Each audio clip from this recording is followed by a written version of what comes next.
The Durham Chapel Hill Eldercare channel is brought to you by Ken Helmuth and the great folks at Right at Home of Durham Chapel Hill. Today's guest is Kelly Brockman for Transitions LifeCare. Hi, my name is Ken Helmuth. I'm the owner of Right at Home of Durham and Chapel Hill.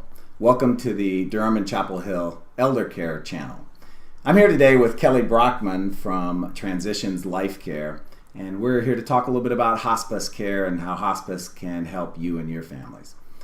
So Kelly, really appreciate you being here today, and it's great to talk with you about how Transitions LifeCare can help patients. Tell me a little bit about how a patient can become eligible and how patients pay for hospice care.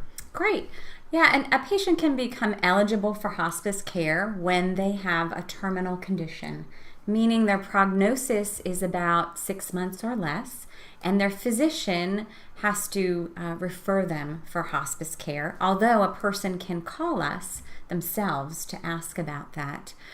It really is all focused around comfort care, not seeking a cure, but around comfort, and it's with that 6 months or less prognosis, and the support is for the patient and the family. Okay.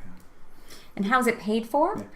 Primarily, most of our patients, it's Medicare. Medicaid may cover hospice care, private insurances, and then being a nonprofit, we also do charity care. That's great to hear.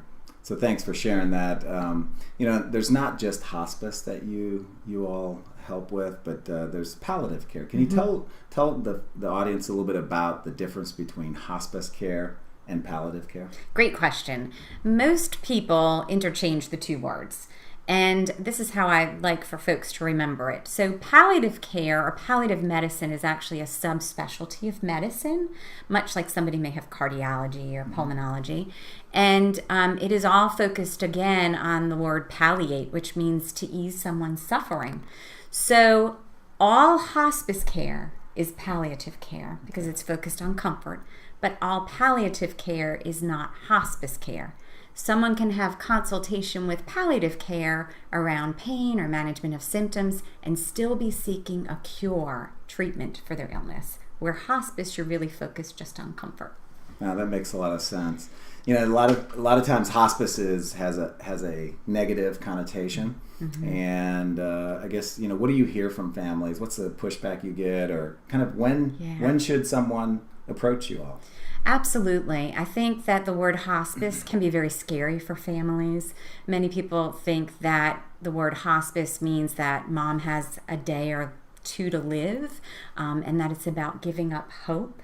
And really in hospice care, it's about reframing that hope for the best quality days, weeks, months, and to supporting the patient and their families in that process. Oh, that's great. Sounds like you all have really a great program, not just the hospice care, but also palliative care. And I really appreciate you coming in today and talking to the community here in the Durham and Chapel Hill area.